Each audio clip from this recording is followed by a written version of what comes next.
Bismillahirrahmanirrahim.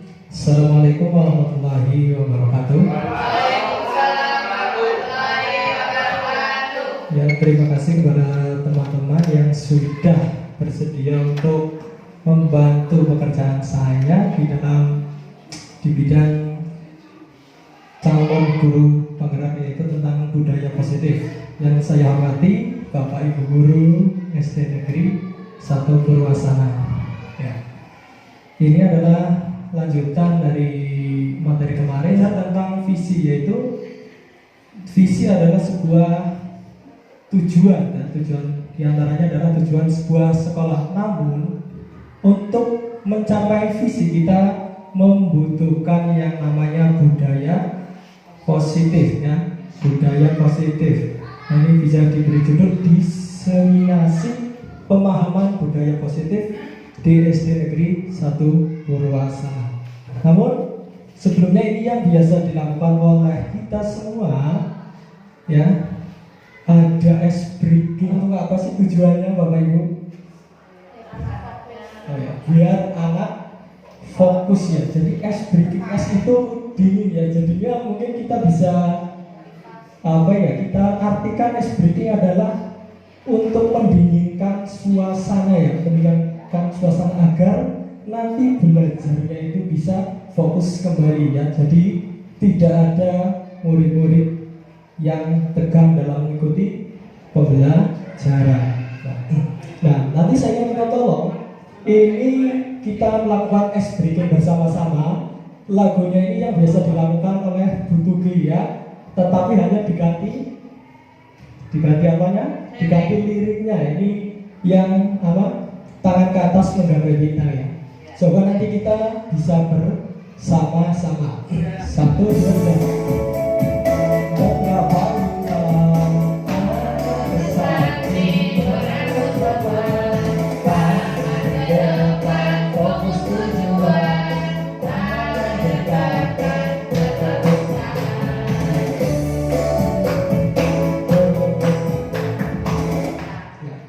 Selanjutnya, nah, untuk kita dapat belajar tentang budaya positif, tentunya kita harus mempelajari dulu asal-muasal budaya positif ini, yaitu tentang filosofi pemikiran Ki Hajar Dewantara. Nah, filosofi pendidikan Ki Hajar Dewantara, nah, di sini disebutkan bahwa pendidikan ialah menuntun segala kodrat yang ada pada anak-anak agar mereka dapat mencapai keselamatan dan kebahagiaan yang setinggi-tingginya, baik sebagai manusia maupun anggota masyarakat.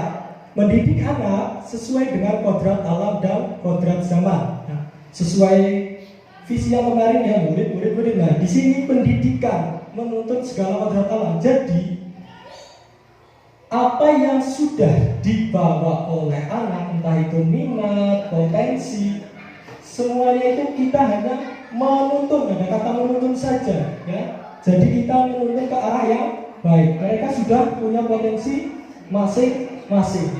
Selanjutnya, pendidik diibaratkan sebagai petani yang menyemai benih-benih supaya dapat tumbuh dengan baik. Nah, ini ada contohnya seperti ada benih padi, ya. Diibaratkan murid itu adalah benih itu, ya. Benih padi, tidak akan mungkin benih padi itu bisa tumbuh menjadi jagung, ya apa enggak? Nah, jadi kita sebagai pendidik itu benih padi yang tumbuhnya akan padi. Nanti tinggal bagaimana petani itu akan merawat benih tersebut. Nah, jadi pendidik seperti itu. Kita hanya merawat siswa-siswa kita. Siswa itu sudah punya potensi masing-masing. Dirawat bagaimana kita mengarahkan potensi itu agar bisa menjadi hal yang positif itu. Nah, selanjutnya sistem AMONG atau trilogi pendidikan Ki Hajar Dewantara, yaitu Ing Ngarso Sungtulodo, Ing Madya Mangunkarso, dan Tut Wuri Handayani. Kita sudah tidak asing lagi dengan trilogi pendidikan Ki Hajar Dewantara ini. Yang pertama ada Ing Ngarso Sungtulodo. Ing Ngarso Sungtulodo artinya apa? Kita sebagai pendidik atau sebagai guru itu harus memberi contoh. Nah, ini dengan menuntun, yaitu menuntun bisa dengan cara kita memberi contoh saja, akhirnya akan menjadi sebuah kebiasaan-kebiasaan atau rutinitas yang bisa dijalankan oleh murid. Gak apa-apa. Dalam pendidikan yang kedua ada Madyo Mangunkarso, di tengah kita harus memberi motivasi-motivasi. Salah satu tanggung jawab seorang guru adalah bagaimana menciptakan suatu lingkungan positif yang terdiri dari warga sekolah yang saling mendukung, saling belajar, saling bekerja sama, hingga tercipta kebiasaan-kebiasaan baik. Dari kebiasaan-kebiasaan baik akan tumbuh menjadi karakter-karakter baik warga sekolah, dan pada akhirnya karakter-karakter dari kebiasaan-kebiasaan baik akan membentuk sebuah budaya positif. Itu tadi sudah dijelaskan di awal, bahwa ketika kita sudah melakukan kebiasaan-kebiasaan itu, secara tidak sadar itu akan membentuk sebuah budaya positif itu. Contohnya kita membuang sampah pada tempatnya, padahal itu yang memang sampah harus di tempatnya. Tapi tadi kita kembali lagi ke Ingarso Sungtulodo dan kita sebagai guru memberikan contoh. Misalnya ada sampah kecil apapun jatuh di kelas, kita sebagai guru jangan jangan istilahnya memerintah anaknya untuk mengambil sampah itu, tapi nggak apa-apa kita sekali-sekali kita ambil sampah sendiri, kemudian kita taruh ke tempat sampah. Mungkin nanti ada beberapa murid-murid yang melihat itu, dia mungkin akan kesadarannya itu akan terbangun sendiri. Oh, guru nebe gelem jenggot sampah, masanya orang kan seperti itu. Nah, selanjutnya, nah di sini apa sih yang dimaksud dengan budaya positif? Budaya positif tadi apa? Berarti kebiasaan-kebiasaan baik yang akan membentuk karakter yang baik juga ya. Nah, ini budaya positif yaitu nilai kebajikan yang menjadi keyakinan dan pada akhirnya menjadi karakter atau ciri khas dari sebuah komunitas atau lembaga. Di sini komunitas atau lembaga kita adalah sekolah, yang terutama SD Negeri 1 Purwasari. Untuk menciptakan budaya yang positif di sekolah, guru hendaklah mampu menjalankan perannya dalam menciptakan pembelajaran yang nyaman dan menyenangkan di sekolah. Karena budaya positif dapat mendorong murid untuk mampu berpikir dan bertindak serta mencipta sebagai proses memerdekakan dirinya sehingga murid lebih mandiri dan bertanggung jawab.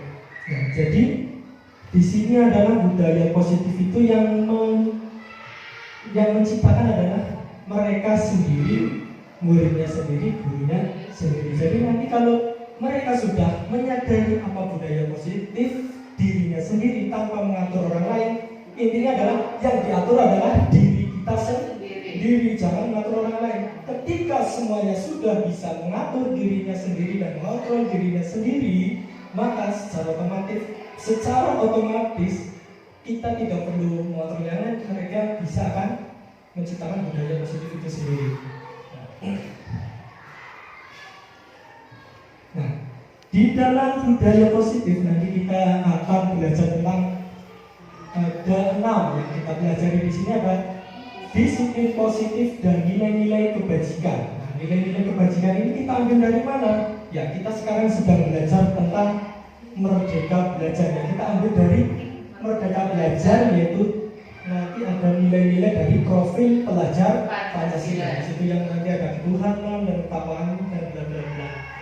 Nah, selanjutnya ada teori motivasi, hukuman dan penghargaan restitusi. Dan di sini nanti kita belajar hukuman itu baik untuk siswa atau tidak sih, penghargaan baik untuk siswa apa tidak sih, restitusi baik apa enggak sih, nah seperti itu. Kemudian ada keyakinan kelas, dan kita belajar juga tentang membentuk keyakinan kelas yang diawali dari peraturan-peraturan yang ada di kelas kita. Nanti kita buat keyakinan dari peraturan yang ada. Kemudian yang keempat adalah kebutuhan dasar manusia. Sebenarnya nanti manusia, ya kan, murid mungkin ada yang mengalami kesulitan belajar itu karena ada kebutuhan dasarnya yang mungkin yang belum terpenuhi. Nanti kita belajar.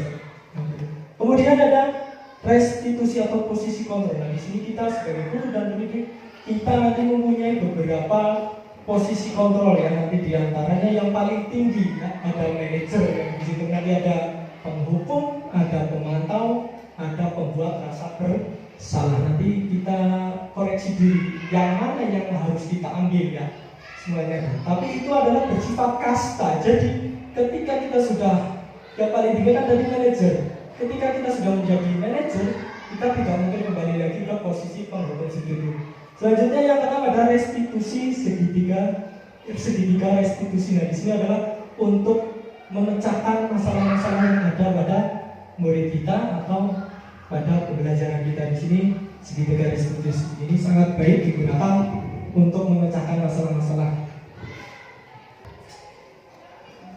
Ya, mencoba mempraktekkan dulu. Ada A dan B. Kita misalkan ya. Coba mungkin nanti bisa dipraktekkan oleh Pak Nidon, dan Pak Yoyo ya. Coba salah satu, nanti yang satu adalah yang mempunyai kepala ini. Intinya di dalam kepala tangan kita itu ada sesuatu yang sangat berharga yang harus kita lindungi dan tidak boleh diberitahukan atau tidak boleh orang lain itu mengetahui. Tetapi yang satunya adalah merayu bagaimana dengan kanca-kancanya atau kita bisa melihat apa yang ada di genggaman. Paham teman-teman? Ya, pokoknya yang satu merayu, yang satu punya sesuatu yang berharga. Ini bagaimana dia merayu dan kepala ini bisa dibuka, hal yang berharga ini bisa kita ketahui. Oke? Dia coba dipraktekkan, monggo Pak Yoyo dan Pak Nidon. Boleh di situ nggak apa-apa? Apa ini isinya? Boleh dibuka? Rahasia apa lagi? Buka dong. Aku pengen tahu. Ayo buka dong. Jangan dulu. Sama teman dong boleh. Ayo buka dong. Buka. Ayo buka. Belum. Ayo, yang lain tahu. Aku penasaran itu isinya apa. Ayo dong buka. Ayo. Nanti aja nanti. Belum sekarang ya. Mungkin boleh dilanjutkan terus bagaimana cara sih membukanya? Bagaimana sih? Ya. Ayo buka. Ayo buka. Ayo terus, buka lah. Ayo. Ayo cepat, tak pukul. Ayo. Ya, terima kasih Pak. Yang di kepalanya tidak mau dibuka. Namanya sangat berharga dan hanya saya yang tahu. Di sini ada yang namanya posisi kontrol ya. Jadi siapa yang berhak membuka kepala ini? Siapa? Ya, sendiri yang orang lain tidak bisa mengontrol ya. Begitu juga kita begitu juga dengan murid kita. Jadi yang bisa mengontrol mereka sendiri adalah mereka sendiri. Kita sebagai guru tidak bisa memaksa. Bagaimana jika kita memaksa? Apa yang akan terjadi ketika seorang itu memaksa untuk mengontrol orang lain? Ya, mungkin banyak hal-hal yang tak terduga ya. Mungkin jadi adanya ya korupsi atau itu mungkin pembelian dan lain-lain karena dia mengontrol temannya ya. Tadi sudah dijelaskan dia bisa mengontrol ya diri kita sendiri. Nah, itu ada beberapa praktek tentang kontrol diri. Nah, di sini ada beberapa teori tentang kontrol atau ilusi kontrol. Nah, ini di sini mana posisi Bapak Ibu di sini ya. Yang pertama, ilusi guru mengontrol murid. Nah, tapi untuk memang yang kita jalani di sini adalah kebenaran adalah guru yang mengontrol murid. Kenapa? Ya, kita memang kemarin kita sudah masa-masa bahwa untuk memerdekakan siswa atau ketika siswa belajar secara mandiri mungkin hasilnya belum terlalu maksimal ya. Jadi mungkin ini masih digunakan ilusi guru mengontrol murid. Kemudian yang kedua adalah ilusi bahwa kritik dan membuat orang merasa bersalah dapat menguatkan karakter. Jadi kita sering mengkritik murid-murid kita, mungkin sing ora teng sinau dan nilainya tidak fokus, kita sering mengkritiknya. Di sini diperbolehkan atau tidak? Nah, mari kita pikirkan bersama-sama ya. Yang ketiga, ilusi bahwa semua penguatan positif efektif dan bermanfaat. Ilusi bahwa semua penguatan positif di sini contohnya apa? Seperti penghargaan. Misalnya siswa yang berprestasi kita beri penghargaan, mungkin yang sering kita berikan adalah mungkin buku yang ranking 1, bukunya 5 atau ranking 2, bukunya 3, yang ranking 3 nanti bukunya 1. Terus bagaimana dengan yang lain yang tidak mendapat penghargaan itu? Mungkin lama-kelamaan siswa yang lain itu akan merasa iri ya. Kenapa yang diperhatikan hanya murid-murid yang memiliki prestasi saja? Kenapa yang saya yang tidak bisa kok tidak diperhatikan? Nah, itu mungkin yang ada yang muncul pada pikiran seorang murid. Kemudian yang keempat, ilusi bahwa orang dewasa memiliki hak untuk memaksa. Ini juga yang kita alami bersama-sama, yaitu kita sebagai orang dewasa senangnya memaksa, ya, memang sukanya adalah memaksakan kehendak sesuai dengan apa yang kita inginkan. Kita memaksa murid, ya dibuat sekarang kamu harus membuat presentasi seperti ini. Nah, itu biasanya kita sebagai guru atau orang dewasa kita memaksakan mereka. Jadi mereka itu tidak secara apa sih ya? Tidak sesuai dengan keinginan mereka masing-masing. Yang dipaksa adalah kita yang memaksa.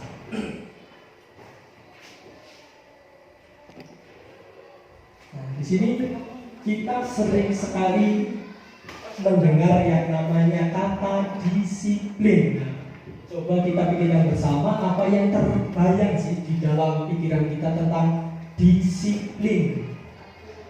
Nah, disiplin ya, biasanya itu kita ketika mendengar kata disiplin biasanya berhubungan dengan aturan. Tapi kita coba, disiplin itu apakah betul aturan atau bukan?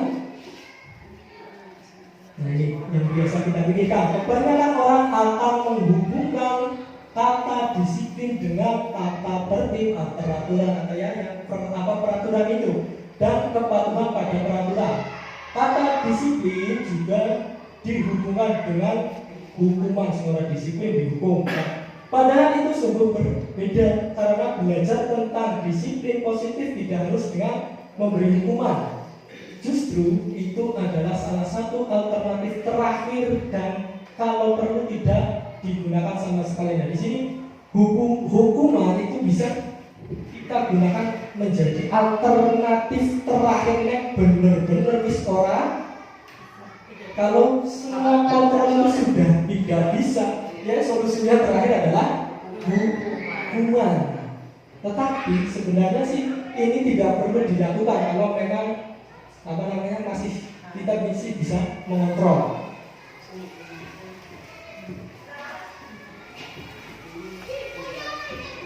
Disiplin yang artinya belajar. Ternyata disiplin itu artinya adalah belajar. Tetapi di Indonesia disiplin ya berkaitan dengan peraturan yang mungkin berbeda penafsiran yang antara di Indonesia dan di Yunani. Tetapi kalau di sini ya disiplin ya adalah untuk peraturan, mengatur ya. Selanjutnya, makna asal dari kata ini berkonotasi dengan disiplin dari murid-murid ya. Disiplin diri membuat orang menggali potensinya menuju sebuah tujuan apa yang dia hargai. Jadi disiplinnya masing-masing. Disiplin itu yang mengontrol kita sendiri. Disiplin diri juga mempelajari bagaimana cara kita mengontrol diri. Nah, di sini mengontrol diri dan bagaimana menguasai diri untuk memilih tindakan yang mengacu pada nilai-nilai yang kita hargai. Jadi tidak bisa kita mendisiplinkan orang lain. Yang bisa mendisiplinkan orang tersebut adalah dirinya sendiri. Untuk disiplin.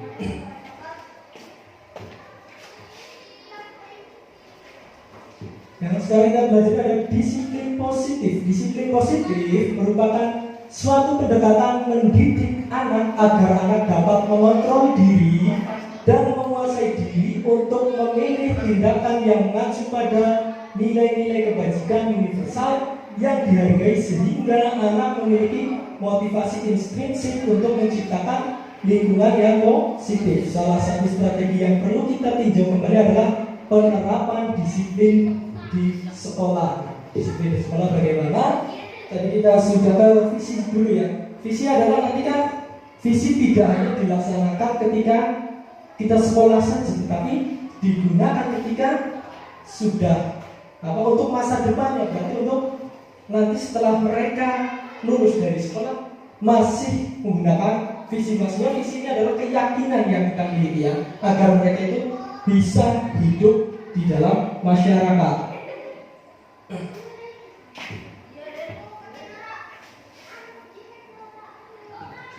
Ini adalah nilai-nilai kebajikan universal. Kita ambil dari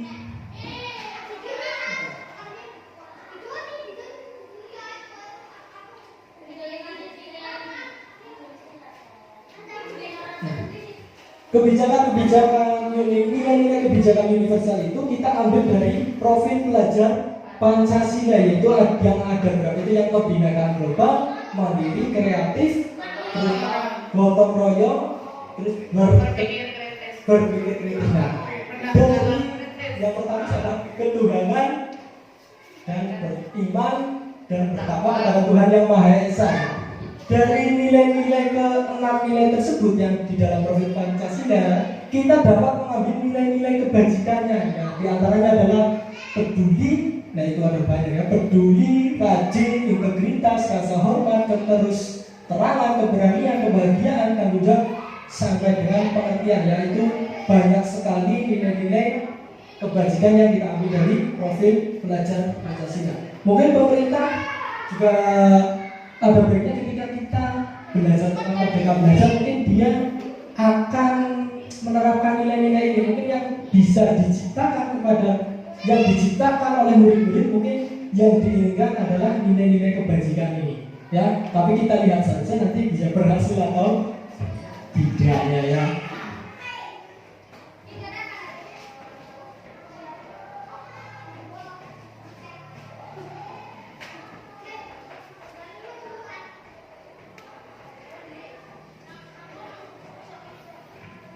Sekarang untuk budaya positif yang kedua yang kita pelajari adalah tentang teori motivasi, hukuman, dan penghargaan restitusi. Nah, ini ada beberapa. Nah, coba saya ingin menanyakan kepada Bapak Ibu semua, hukuman dapat mendisiplinkan anak, ya atau tidak? Hukuman ya, bisa juga belum tentu ya. Kenapa? Kenapa kok hukuman itu tidak bisa mendisiplinkan anak? Ya, mungkin begini, ketika kita menghukum anak, tapi kita tidak sadar, anak tersebut itu biasanya kelingan ya, mengingatnya itu dia sampai dewasa. Contohnya saja, saya dulu memang pernah dihukum ketika saya SMP ya, dihukum oleh guru olahraga. Ketika itu yang memang sih kesalahan saya ya, dulu ketika SMP saya ada acara yang namanya itu, intinya ada acara musikalisasi di SMP Negeri 1 Tadi. Ketika itu baju saya keluarkan, tapi saya tidak sadar di depan itu ada guru saya. Saya itu ditendang sekolah yang guys, tahu sama Pak Budiar. Nah ya itu guru olahraga, saya dulu itu ditendang. Nah, maka dari itu saya ingat sampai sekarang, oh dia guru yang menendang saya, mungkin saya bisa dendam atau bagaimana saya tidak memaafkan guru. Itu yang dialami oleh murid kita, mungkin seperti itu. Oh dia sudah pernah menghukum saya, oh Pak Kelas hukum saya, Pak Agus sudah menghukum saya, terus jaga apa dan lain sebagainya. Mungkin dia akan melihat sampai mereka itu menimbulkan rasa dendam pada anak. Selanjutnya, pemberian hukuman dengan hal positif seperti membaca atau membersihkan halaman sekolah dapat meningkatkan disiplin anak, ya atau tidak? Hukuman dengan hal positif seperti membaca atau membersihkan halaman sekolah, apakah itu bisa menciptakan disiplin positif pada anak? Bisa ya. tapi ada tapinya. Jadi membersihkan halaman dan membaca itu ada pada kesepakatan di kelas kita atau tidak? Ya, kalau ada kita boleh lakukan. Tapi kalau tidak ada, ya mungkin karena tidak ada kesepakatan itu murid yang mengalami ketika tidak bisa atau mereka harus membaca atau harus membersihkan, ya mereka melaksanakan kalau tidak ada. Intinya bukan rasa tanggung jawab dari mereka sendiri karena diperintah, ya mereka jadinya mau. Mungkin seperti itu. Selanjutnya yang ketiga, memberi penghargaan dapat meningkatkan motivasi belajar anak. Ya atau tidak? Bisa. Kecuali ya, ini ada kecualinya lagi. Memberi penghargaan dapat memang yang meningkatkan motivasinya yang mereka dapatkan. Tetapi yang tidak mendapat penghargaan bagaimana? Nah, kadang-kadang saya sendiri lah ya. Saya mencontohkan saya sendiri saja. Ketika kita melihat seseorang yang berbeda prestasi, mesti bela-bela atau tidak? Nah, kepala kita yang intinya jenai apa sama orang yang mendapat penghargaan itu yang kadang-kadang ada rasa-rasa sebel atau bagaimana ketika terlalu sering dia mendapat penghargaan. Jadi mungkin nanti siswa-siswa yang tidak mendapat penghargaan itu akan seperti itu. Tapi ketika yang mendapat penghargaan bagaimana?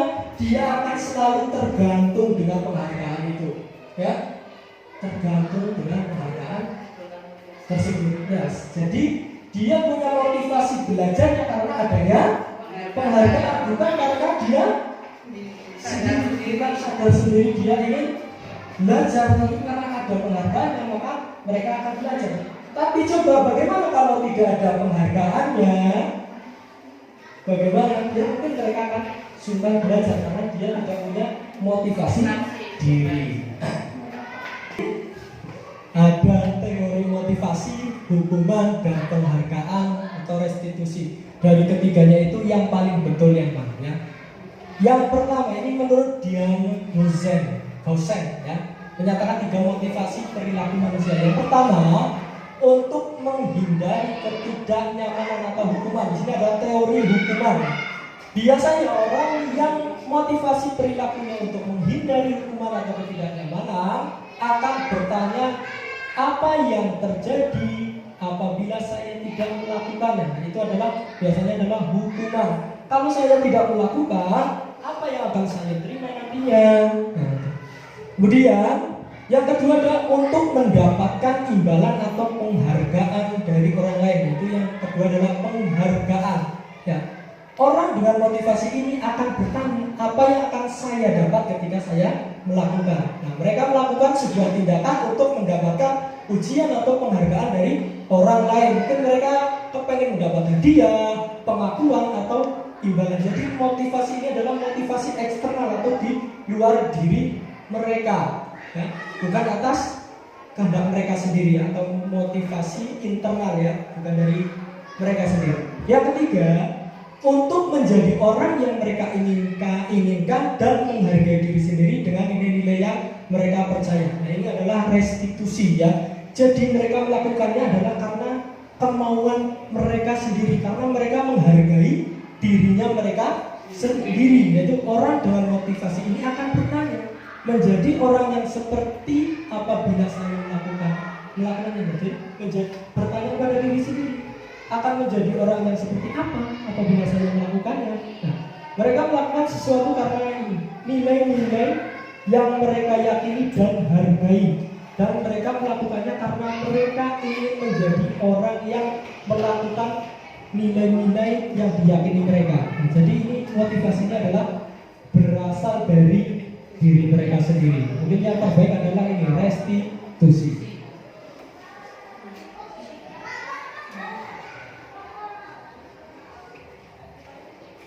Dalam menjalankan peraturan atau keyakinan kelas sekolah, bila mana ada suatu pelanggaran, tentunya suatu harus terjadi. Untuk itu kita perlu meninjau ulang tindakan penegakan peraturan atau keyakinan kelas sekolah selama ini.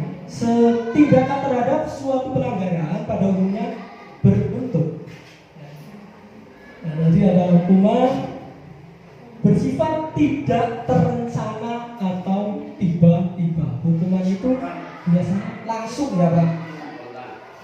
Gimana? Ya spontan, hukuman itu spontan, hukuman langsung ternyata. Itu namanya hukuman. Anak atau murid tidak tahu apa yang akan terjadi. Mereka ketika misalnya ada peraturan hukuman terlambat, nah terlambat sekolah nggak tahu hukumannya, ya dia berangkat langsung dihukum saja, nggak tahu nanti hukumannya itu dalam bentuk apa, mungkin ada hukuman fisik maupun non fisik atau psikisnya nanti ada. Hukuman bersifat satu arah. Nah ini hukuman bersifat satu arah. Jadi hukuman itu berasal dari guru saja. Jadi siswa atau murid itu tidak ikut menciptakan hukuman ini, karena yang menghukum adalah murid. Selanjutnya, hukuman yang diberikan bisa berupa fisik maupun psikis murid. Anak disakiti oleh suatu perbuatan atau kata-kata ya. Kalau psikisnya biasanya kita ngomai sekorete kepada anak-anak. Mungkin ini yang biasa kita lakukan ya. Ya, saya sendiri juga sering melakukannya ya. Nanti mungkin kita bisa bersama-sama mengubah yang baik untuk murid kita. Nah, kalau kita dengan menyakiti psikisnya, apa yang akan terjadi? Kita ngobrol-ngobrol atau paling ngobrol-ngobrol di depan teman-teman mereka. Mungkin mental mereka kan isin ya. Kalau di hukuman fisik sama saja ya. Isin dilihat kaca-kacanya kon layu-layunan halaman sama saja. Ini adalah intinya menurunkan mental anak ya dari hukuman-hukuman ini. Di sini ada konsekuensi beda. Konsekuensi dan hukuman itu berbeda ya. Kalau konsekuensi itu bagaimana sih bedanya dengan hukuman? Ya, nanti ada di belakang ini. Ya kalau konsekuensi sudah terencana atau sudah disepakati ya. Biasanya ini di kelas-kelas kita sudah ada kesepakatan. Misalnya yang tidak piket, mungkin piket berapa hari, itu kesepakatannya dibangun dengan bersama-sama murid. Itu kesepakatan, berarti kesepakatan antara guru dan siswa. Itu kalau konsekuensi sudah dibahas dan disetujui oleh murid dan gurunya. Di sini sudah ada kesepakatan guru dan murid. Yang ketiga, murid tetap dibuat tidak nyaman untuk jangka waktu yang pendek. Walaupun ini sebuah konsekuensi, tapi tetap saja tidak membuat murid itu nyaman. Ya, mungkin kadang-kadang kita melanggar kesepakatan ini karena lupa atau karena sering tidak ada pelanggaran-pelanggaran yang terjadi, sehingga ya intinya lupa lah ya. Kemudian konsekuensi biasanya diberikan berdasarkan suatu data yang umumnya dapat diukur. Nah, misalnya 3 kali tugasnya tidak diselesaikan, mungkin ada hal-hal yang lain harus dilakukan. Selanjutnya, peraturan dan konsekuensi yang mengikuti ini sudah diketahui sebelumnya oleh murid. Tadi ya udah diketahui oleh karena kesepakatan itu dibuat oleh guru dan murid. Jadi muridnya itu sudah tahu konsekuensinya apabila kita tidak atau melanggar hal-hal yang sudah kita sepakati bersama. Selanjutnya, sikap guru di sini senantiasa memonitor murid. Jadi memonitor siapa ya? Iya, mengawasi bukan sih melakukan pelanggaran. Mungkin posisi kita di situ ya. Mungkin kalau enggak ya anak-anak murid-muridnya ketika kita tidak mengetahui, tetapi ada anak-anak yang lain atau teman-teman yang lain biasanya melaporkan ke kita ya. Nah, ini ada beberapa perbedaan antara hukuman dan konsekuensi ya. Hukuman dan konsekuensi itu bagaimana sih perbedaannya? Sesuatu yang menyakitkan harus terjadi. Itu untuk hukuman. Hukuman itu biasanya menyakitkan ya. Konsekuensi sesuatu harus terjadi, tetapi kalau konsekuensi itu tidak mesti menyakitkan. Selanjutnya, membuat anak sakit fisik maupun psikisnya untuk jangka waktu yang lama. Kalau konsekuensi membuat anak merasa tidak nyaman dalam jangka waktu yang pendek. Kenapa dalam bedanya atau dalam jangka waktu yang pendek dan lama? Yaitu tadi karena hukuman itu bersifat spontan. Nah, sedangkan kalau konsekuensi itu biasanya Kemudian kalau hukuman jelas paksaan ya. Beda dengan konsekuensi, itu stimulus atau tanggapan. Jadi ini yang kesepakatan itu tadi. Yang selanjutnya mendorong anak menyakiti dirinya sendiri. Ya. Mendorong anak agar mudah menyesuaikan diri, karena konsekuensi itu menyesuaikan diri. Ya, ben saya tidak mendapat hukuman atau konsekuensinya, saya harus mengikuti kesepakatan yang ada. Yaitu masih ada selanjutnya ya. Marah, rasa bersalah, dipermalukan, merasa tidak dihargai kalau itu hukuman. Biasanya ya begitu. Ketika sudah dihukum kita marah kepada yang menghukum ya. Jadi kita kadang-kadang merasa bersalah sendiri juga.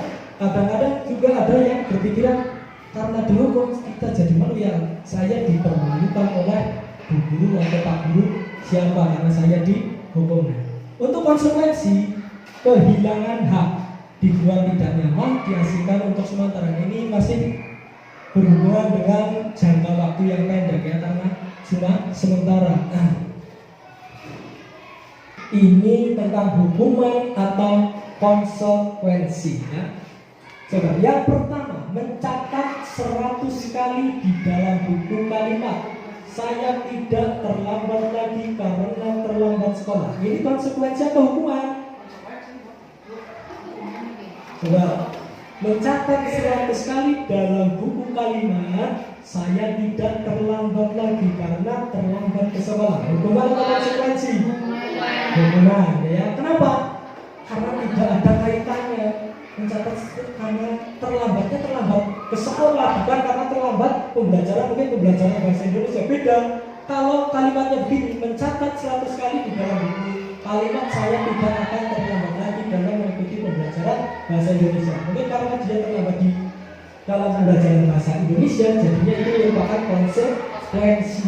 Ini kan tidak ada kaitannya karena terlambat sekolah kok mencatat 100 kali ya. Selanjutnya yang kedua, lari mengelilingi lapangan basket 2 kali karena terlambat hadir ke sekolah. Hukuman ya.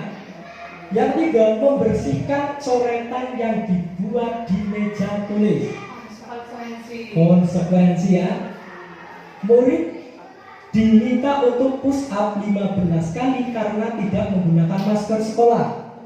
Hukuman ya. Menggantikan kertas tugas teman yang telah dicoret-coret. Konsekuensi. Berjemur di lapangan basket pukul 12 ya karena mau ngobrol dengan teman. Hukuman. Murid diminta bertelanjang kaki sepanjang hari karena tidak menggunakan sepatu warna hitam sesuai peraturan sekolah. Hukuman ya. Berdiri di depan kelas sambil mengangkat kaki satu karena tidak bisa menjawab pertanyaan. Hukuman. Membersihkan tumpahan air di meja tulis karena tersenggol pada saat pembelajaran. Konsekuensi. Kehilangan 10 menit jam istirahat untuk mengerjakan tugas karena terlambat datang dan tertinggal pelajaran selama 10 menit. Duduklah. Terlambat hadir di pembelajaran daring 15 menit dan diminta untuk tinggal 15 menit sesudah kelas selesai, membahas ketertinggalan pembelajaran. Konsekuensi ini. Hati-hati ya. Lari mengelilingi lapangan basket 2 kali karena terlambat 10 menit untuk pelajaran PJOK. Ya, konsekuensi bukan hukuman ya. Mungkin yang lari mengelilingi lapangan 2 kali itu kan karena terlambat 10 menit. Ya mungkin tujuan dari PJOK-nya adalah untuk pemanasan ya, karena bukan ketinggalan 10 menit itu adalah di awal biasanya 10 menit untuk pemanasan ya Pak Leo. Karena mungkin tertinggal jadi dia bisa pemanasan sendiri dengan lari mengelilingi lapangan basket 2 kali.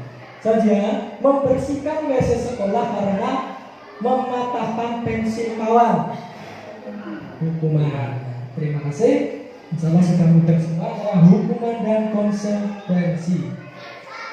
Nah ini yang selanjutnya dihukum oleh penghargaan yang sudah kita berulang-ulang. Penghargaan itu bukannya menambah motivasi semua anak, tetapi hanya sebagian anak. Tetapi dengan penghargaan ini malah kadang-kadang tidak baik. Yang pertama, pengaruh jangka pendek dan jangka panjangnya.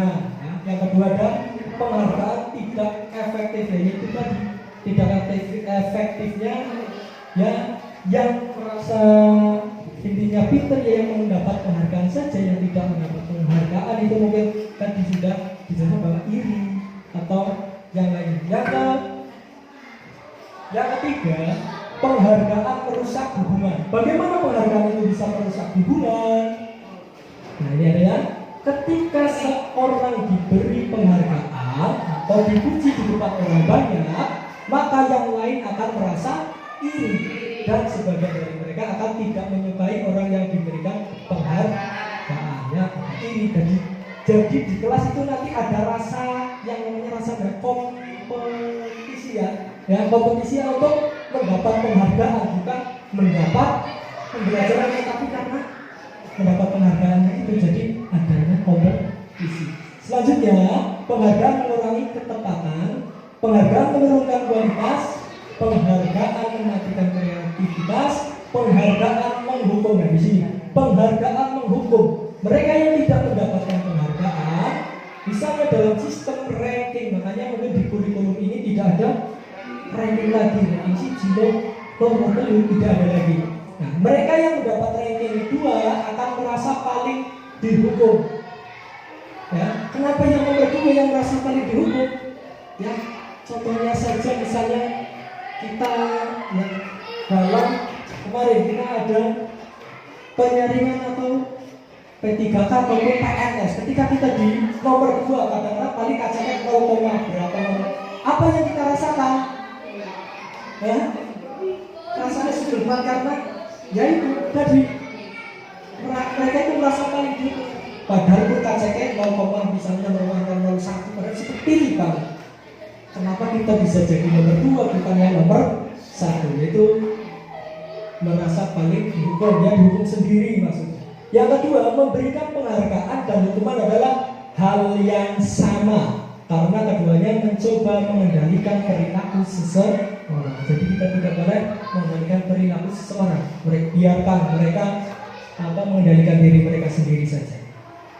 Yang terakhir, penghargaan mengurangi motivasi intrinsik, yaitu tadi dia mengejar-ngejar hanya untuk penghargaan saja, bukan timbul karena rasa ingin tahu, rasa menghargai dirinya mereka sendiri dan lain sebagainya.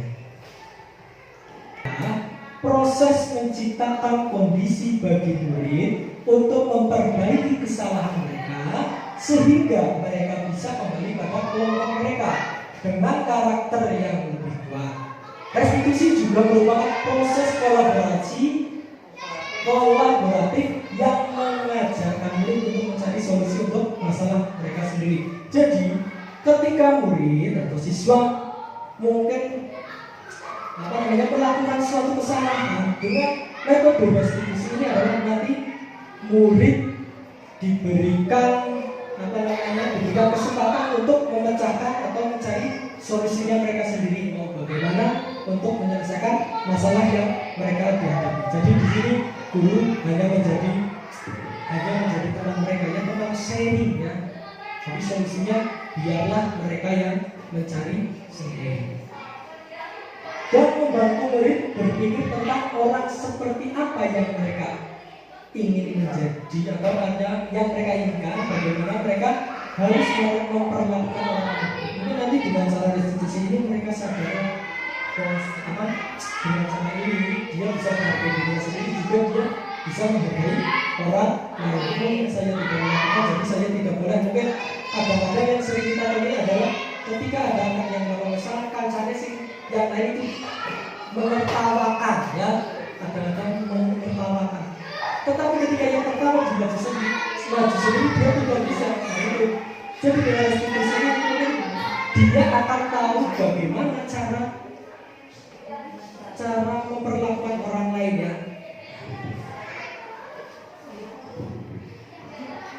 Di sini ciri-ciri restitusi. Restitusi yang pertama adalah bukan untuk menebus kesalahan ya, namun untuk belajar dari kesalahan. Yang kedua, memperbaiki hubungan. Yang ketiga, tawaran, bukan paksaan. Ini tawaran bagaimana? Biasanya kita seorang guru menawarkan untuk restitusi ya, menawarkan solusi apa? kamu laksanakan untuk menebus kesalahan kamu. Tawarannya biasanya seperti itu. Selanjutnya, restitusi menuntut untuk melihat ke dalam diri. Dia bercermin diri, kesalahan saya apa sih? Nanti solusinya bagaimana sih dia? Jadinya dia bisa bercermin diri. Selanjutnya, restitusi mencari kebutuhan dasar yang mendasari tindakan. Di sini kebutuhan dasar, kebutuhan dasar manusia ada 1, 2, 3, 4, 5, ada 5. Jadi biasanya siswa atau murid melakukan kesalahan ada beberapa hal atau kebutuhan yang mungkin mereka belum dapat atau mungkin mereka belum kecukupan. Nanti ada kebutuhan kesenangan, kebebasan, penguasaan, terus rasa diterima dan lain sebagainya. Ada 5. Selanjutnya, restitusi fokus pada karakter bukan tindakan. Pada karakter anak bukan tindakan untuk dihukum. Selanjutnya, restitusi fokus pada solusi. Jadinya nanti siswa mencari solusi sendiri. Selanjutnya, restitusi mengembalikan murid yang berbuat salah pada kelompok. Jadi nanti di sini murid tidak merasa malu ya, karena kalau dengan hukuman mungkin dia akan malu pada teman-temannya. Tetapi ketika dengan memakai restitusi, murid itu tidak memiliki tidak merasa malu dengan teman-temannya, sehingga mereka itu bisa kembali kepada kelompoknya. Seperti itu. Ini ada tadi sudah hukuman, konsekuensi dan restitusi. Nah, ini tadi ciri-ciri ya. Sama saja ini untuk identitasnya adalah ciri-ciri dari restitusi. Ini ada restitusi merupakan pilihan. Nanti kita membuat pilihan apa ya, pilihan solusi ya, atau mereka mencari solusi sendiri.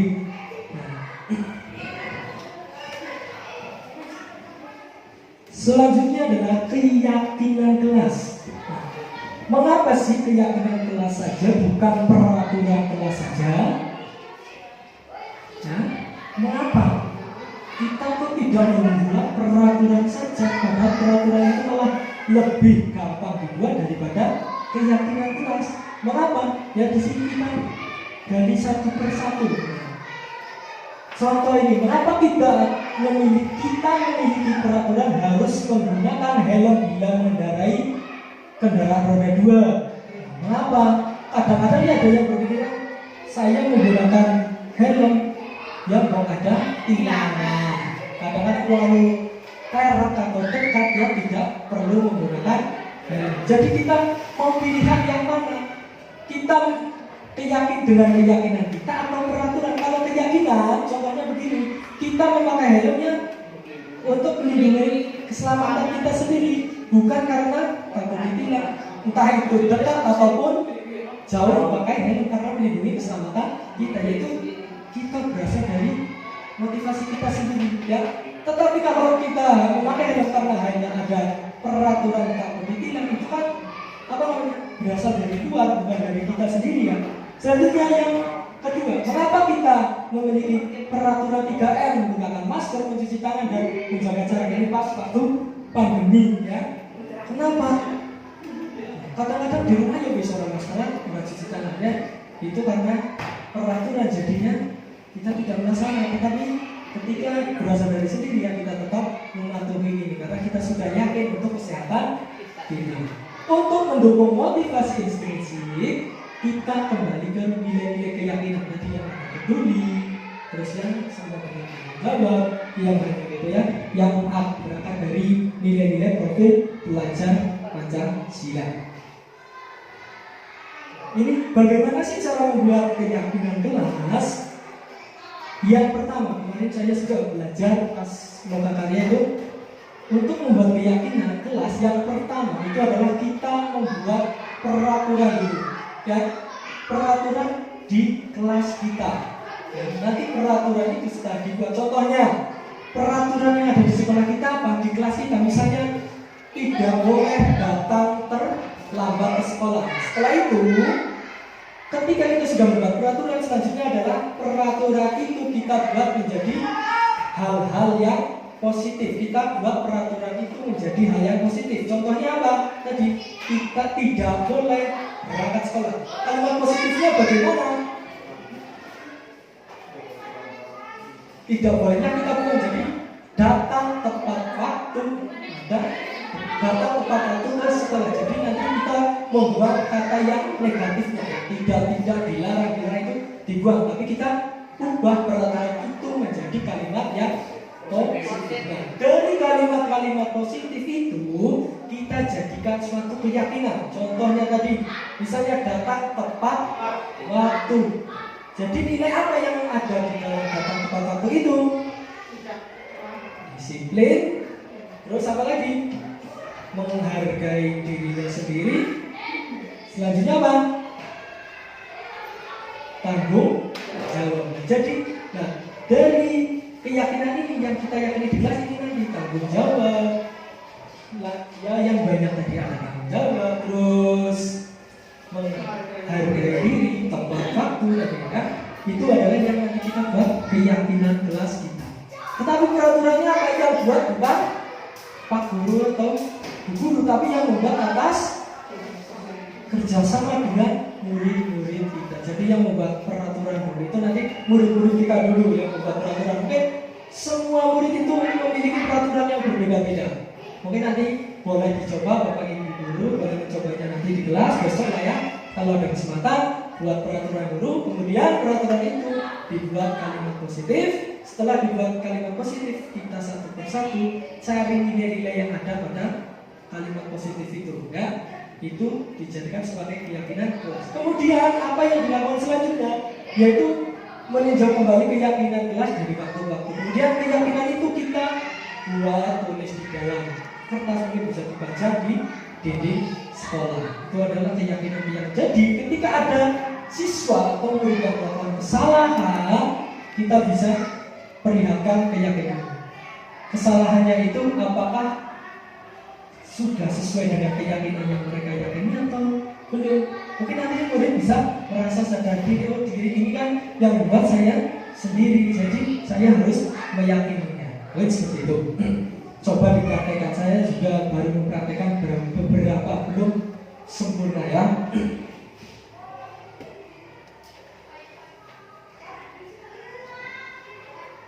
Ada peraturan, biasanya peraturan begini, selalu kembalikan buku ke tempatnya. Biasanya kalau ada perpus meminjam buku ataupun buku di kelas-kelas di rak-rak itu kadang-kadang tidak dikembalikan. Nah, ini ada peraturannya begini, selalu dikembalikan buku ke tempatnya. Keyakinan kelasnya apa? Berarti nilai tanggung jawab. Dilarang mengganggu orang lain, ini peraturan. Keyakinan kelasnya bagaimana? Menghormati orang lain. Jadi keyakinan itu berasal dari nilai-nilai yang ada yang berakar dari profil belajar Pancasila.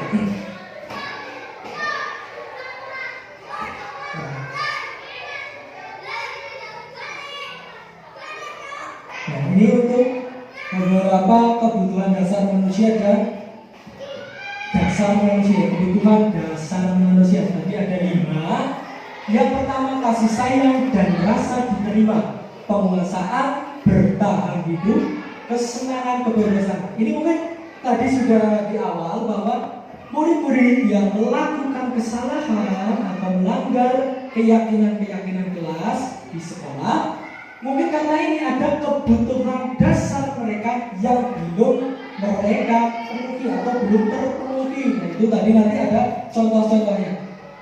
Nah, ini contoh yang pertama. Tadi ada kebutuhan, ada 5 ya. Kasih sayang dan rasa diterima, penguasaan, bertahan hidup, kesenangan, dan kebebasan. Coba kita mulai satu persatu contoh ini.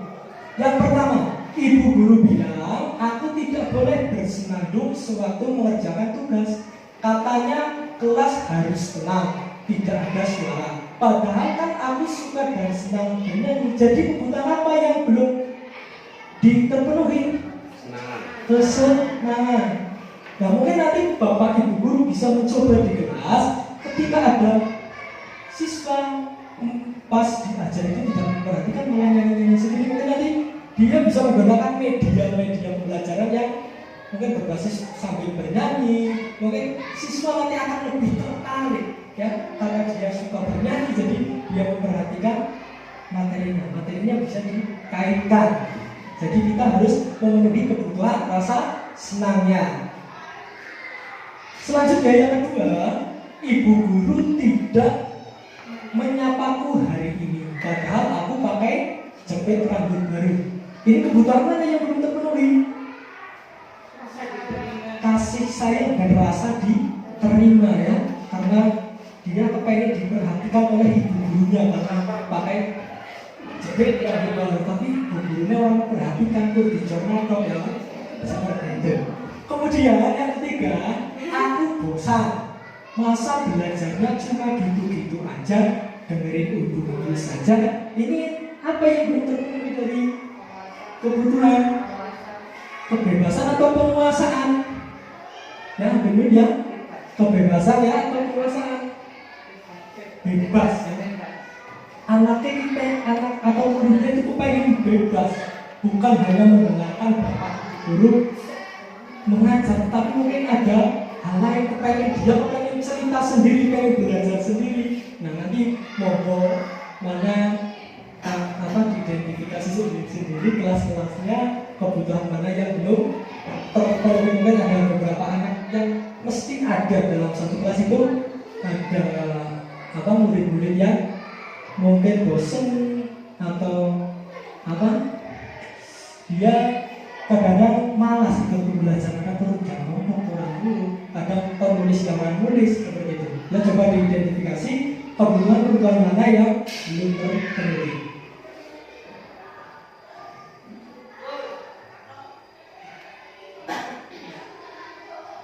Ini yang kelima, ada posisi kontrol. Di sini tadi kita nanti memilih sendiri posisi kontrol apa yang diyakini kita ya. Nanti posisi kontrol ini untuk menghadapi masalah-masalah yang ada. Nah, posisi kontrol itu ada 1, 2, 3, 4, 5. Ada 5.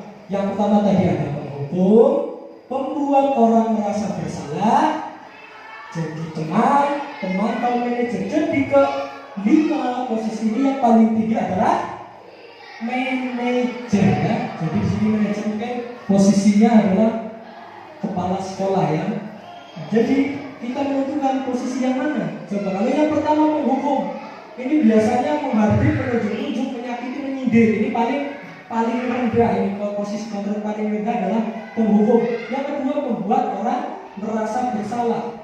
Biasanya ini adalah berceramah dan mengatakan seharusnya saya kecewa dengan kamu.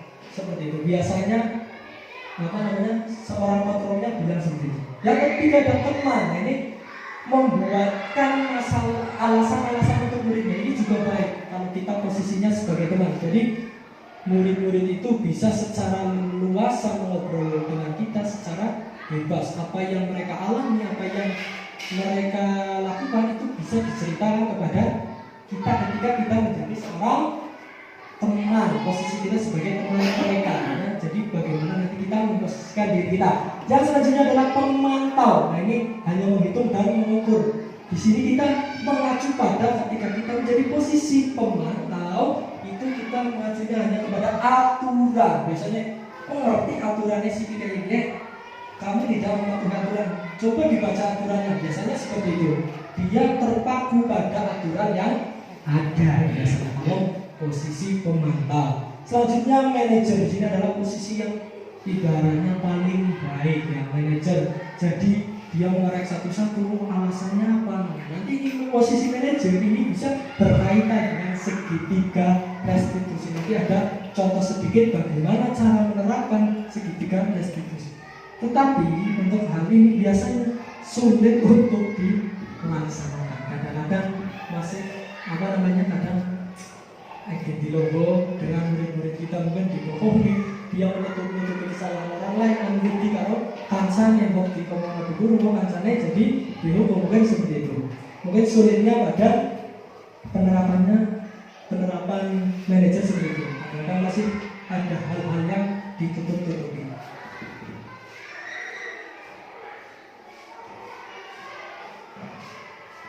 Ini ada contoh tentang posisi kontrol guru di sini. Mari kita lihat bersama.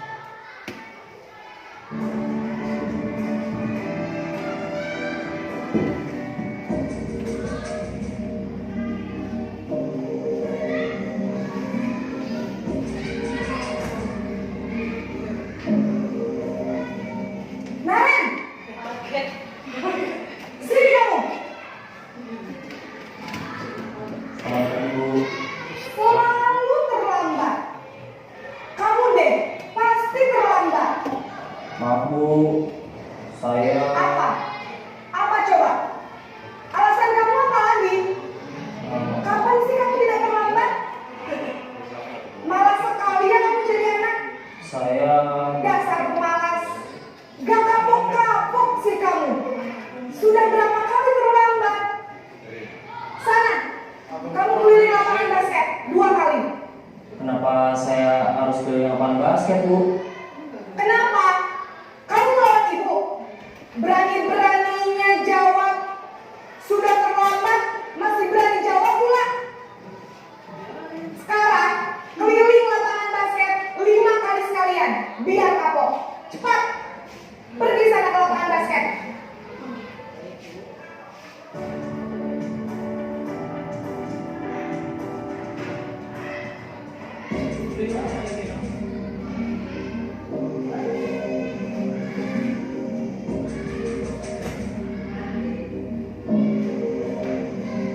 Naren!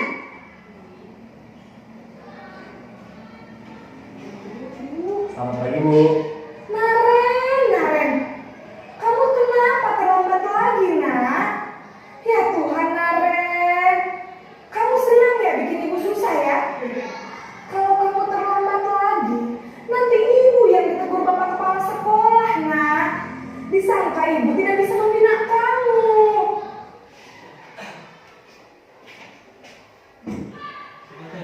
Tadi yang pertama dalam posisi menghukum, jadi apa namanya, Bu Guru atau Pak Guru itu tidak mau tahu alasan apa yang dilakukan kesalahan atau muridnya. Dia tidak mau menerima alasan apapun. Jadi mereka langsung saja menghukum, ya.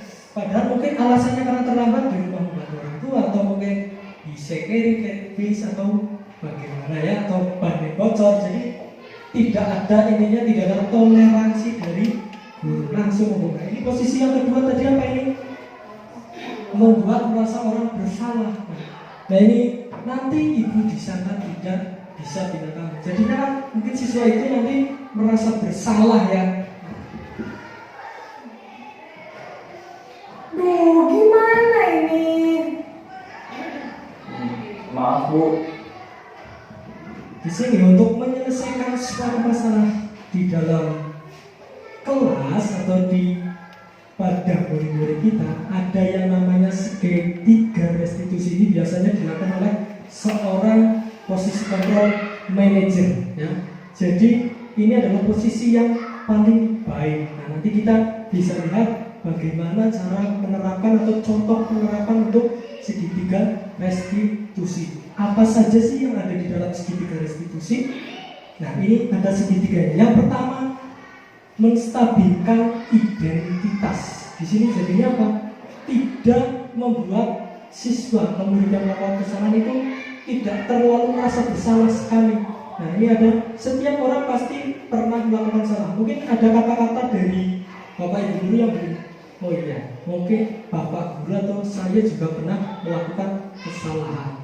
Nah, jadi kesalahan yang kamu lakukan itu pasti ada alasannya. Seperti itu contohnya. Ini adalah menstabilkan identitas siswa tersebut. Yang kedua, ada validasi kebutuhannya. Di sini adalah biasanya menanyakan alasan-alasan. Jadi ada toleransinya. Yang ketiga, menanyakan keyakinan. Di sini nanti menanyakan keyakinan ini adalah keyakinan yang sudah dia buat atau dia disepakati di dalam kelasnya. Jadi ini tadi hubungannya dengan keyakinan kelas yang kita buat itu. Segitiga restitusi ini yaitu menanyakan keyakinannya, menstabilkan identitas, memvalidasi kebutuhan dan menanyakan keyakinan.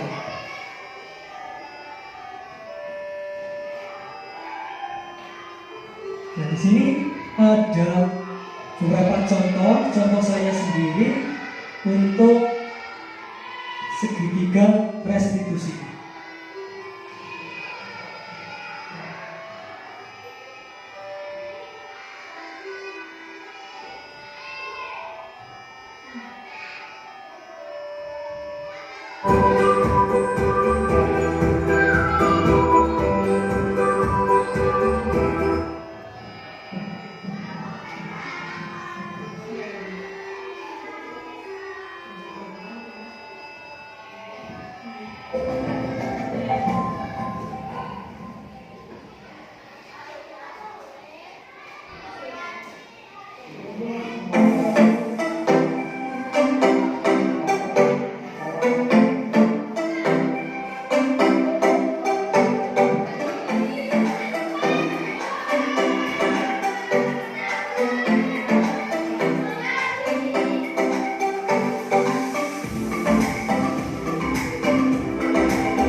kesalahan yang dilakukan tepat dilakukan tentunya itu mempunyai alasan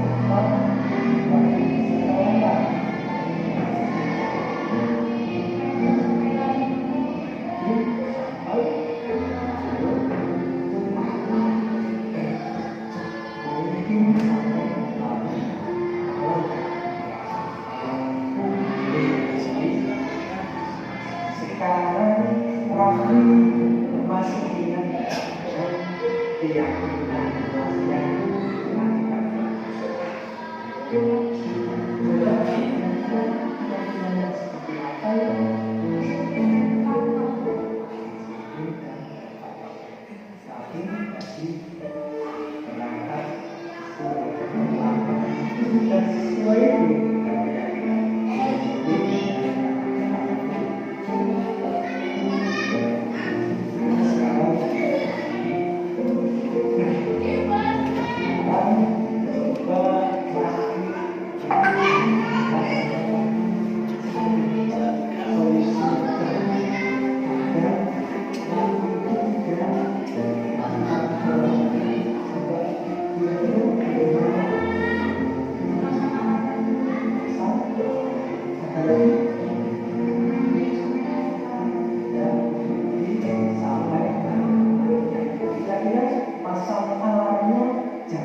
ya boleh masuk.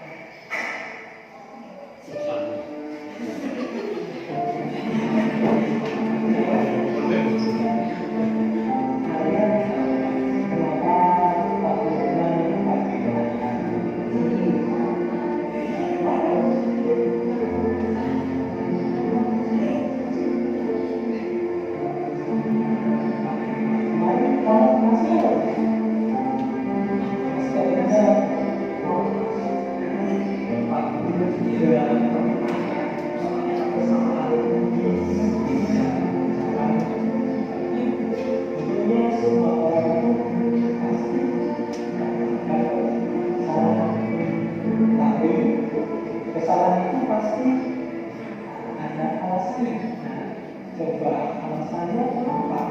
Karena kok sampai bisa dikerjakan tidak dilakukan.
Pak Lukman.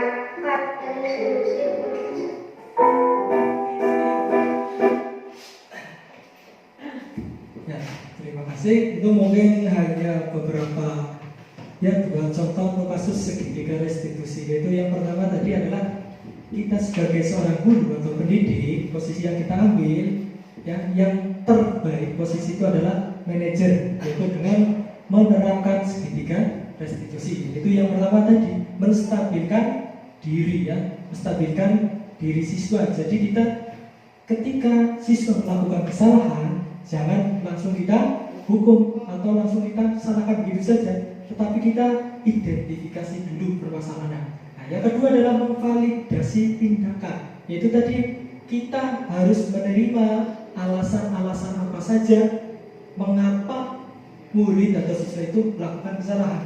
Ya, jadi kita sharing ya alasan-alasan apa, kita terima alasan-alasan yang yang diucapkan oleh murid kita ya. Nah, selanjutnya yang terakhir itu tadi adalah menanyakan keyakinan. Keyakinan ini tadi untuk menyelesaikan masalah ini. Jadi kita menanyakan keyakinan yang sudah siswa buatnya di kelas bersama guru itu. Nah, dengan membuat keyakinan kelas ini, jadi nanti murid itu sendiri akan bisa mencari solusi untuk kesalahan mereka ya.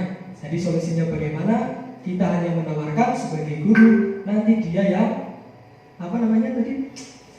yang mencari solusinya sendiri untuk permasalahannya itu sendiri ya. Mungkin hanya itu yang dapat saya sampaikan, hanya sedikit beberapa pemahaman atau yang intinya saya menularkan kepada Bapak Ibu guru semua, bukan karena saya paling bisa atau saya paling mahir, tetap tidak, karena hanya ingin menularkan saja ilmu yang sudah saya dapatkan ketika saya mengikuti CGP ini. Nanti semoga nanti untuk selanjutnya ada Bapak Ibu guru untuk mencoba lagi mendaftar guru penggerak. Itu sangat-sangatlah kepenak, mengasihkan ya. Jadi nanti kita itu tahu bagaimana peran kita sebagai guru nanti. Terus selanjutnya selain sebagai guru, nanti peran kita sebagai kepala sekolah itu bagaimana. Mari kita belajar bersama-sama ya. Nanti mungkin Pak Agus, Bu Iis, Bu Tuki ya, Bu Rahma bisa, Pak Yoyo bisa mendaftar, Putri, Bu Ajeng ya, bisa mendaftar diri untuk menjadi calon guru penggerak. Itu ilmunya di situ sangat banyak, sangat bermanfaat dan sangat luar biasa. Nanti kalian bisa bertemu di situ guru-guru hebat dari seluruh pelosok Banjarnegara khususnya ya. Ya, terima kasih. Mungkin hanya ini yang dapat saya sampaikan, yang dapat saya tularkan. Apabila banyak kesalahan, tentunya banyak memotong waktu Bapak Ibu guru semua, saya ucapkan mohon maaf yang seikhlas-ikhlasnya. Saya akhiri. Assalamualaikum warahmatullahi wabarakatuh.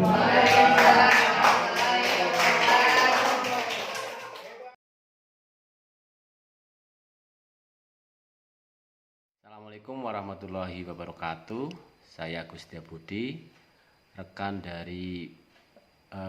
guru dari Bapak Lukman Munajat dari SD Negeri 1 Purwasana. Pemaparan pembiasan yang disampaikan oleh Bapak Munajat tentang pemahaman budaya positif merupakan aksi nyata dari program guru penggerak.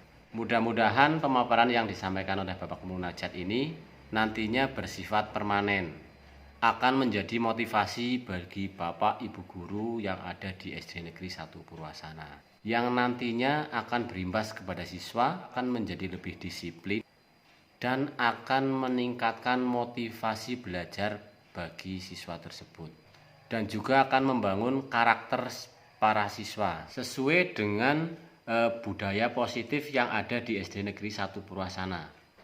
Kita nantinya akan lebih tahu posisi kita itu sebagai apa: penghukum, pembuat atau merasa bersalah, pemantau, apakah itu kita sebagai manajer. Posisi yang terbaik adalah kita itu sebagai manajer, Karena posisi sebagai manajer, kita itu akan tahu bagaimana cara memperlakukan siswa apabila siswa melakukan kesalahan tanpa harus langsung memberi hukuman kepada siswa tersebut. Tetapi kita akan mengidentifikasi permasalahan melalui segitiga restitusi dan memberikan siswa untuk mencari solusinya sendiri, sehingga dengan sadar siswa akan memperbaiki kesalahannya sendiri, menyesuaikan dengan keyakinan yang mereka yakini. Dan semoga kegiatan selanjutnya yang akan dilakukan oleh Bapak Lukman Munajat bisa berjalan dengan baik, dengan lancar dan runtut. Demikian, terima kasih. Assalamualaikum warahmatullahi wabarakatuh.